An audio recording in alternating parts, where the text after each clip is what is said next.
Do you think business information technology is for play? Do you think business information technology is for fun? I'm gonna show you something to make you understand how hard it is to study business information technology. Look at this.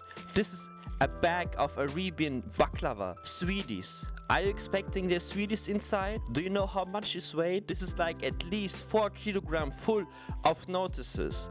It's like 2 months ago the study has started in business information technology, and I already have a bag of 4 kilograms full of notices. Look at this.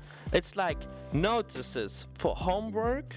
These are like notices I had to make to finish my projects, and I have also notices on any kind I had to make notices to, which are important for the studies. So today I'm going to answer the question, how difficult is business information technology? If you're still watching to this point, this video, I think you have like big interest to know, to understand how difficult is actually business information technology. And I'm a student of business information technology by myself here in Germany, so I would like to give you some insights so you can decide if you should study business information technology, or maybe if business information technology is too hard for you. So let's start it. So to give you a good question, you have to ask yourself, what do you have to expect in business information technology? So if you study business information technology, I can tell you that 50% of your courses are related to economics and other 50% are related to informatics. In the first semester, you have to face courses like personal and organization, which is closely related to human resources, and of course like maybe 2 difficult courses which are internal and external accounting. So in my own experience, like I said before, I never had any experience in economics before, but even for me it was relatively easy to pass them, but only the reason for it was, or it still is, because you need the discipline, you need the right attitude. If you learn daily, if you work daily on your homeworks, it will be easy for you to pass economics. But if you in generally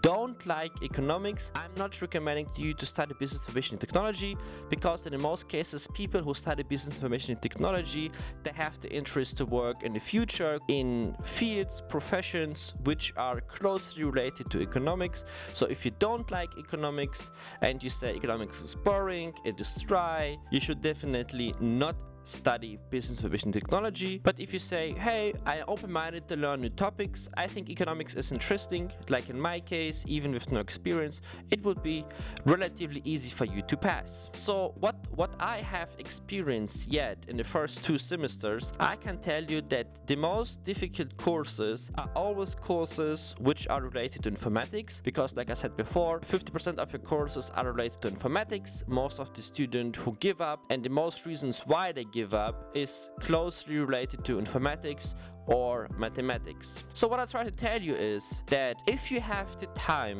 before you decide which way you want to go with your studies, I would recommend you at least to spend a little bit of time to learn about programming. So like I said before, in the first 2 semesters, the only programming language you need to know is Java. So you can easily go to YouTube, you can find some tutorials, you can try to do exact same line of code which you see in the video, and it's not about that you truly fully understand the whole code. I would say if you understand 10% of it, you would be really good for you. But the most important thing is why you should do this is because you should ask yourself, is it the kind of work condition I can imagine to do it in the future or not? So if you say no, you don't need to be a good programmer before you start to study business information technology. Of course, it would be a great advantage if you already know how to program, even in the slightest way. But if you don't have any experience before,